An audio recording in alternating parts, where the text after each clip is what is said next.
औज़ुबिल्लाहिमिनश्शैतानिर्रजीम बिस्मिल्लाहिर्रहमानिर्रहीम। आज हम दूसरा कलमा पढ़ेंगे। दूसरा कलमा शहादत। शहादत के मायने गवाही देना। अशहदु, शीन में सीटी की आवाज़ आएगी और ये वाला जो हा है ये हलक के निचले हिस्से से अदा होगा। अल्लाह इलाहा, अल्लाह इस वजह से कहेंगे क्योंकि लाम के ऊपर शद की इलामत है, तशदीद की इलामत है।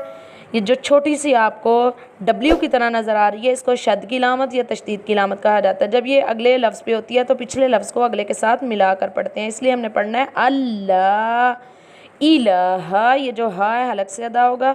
इल्लल्लाहु, लाम के ऊपर खड़ी ज़बर का साइन है इसलिए मोटा होगा। इल्लल्लाहु वहदहु, ये हा हलक से अदा होगा और दूसरा वाला जो हा है ये हलक के निचले हिस्से से अदा होगा।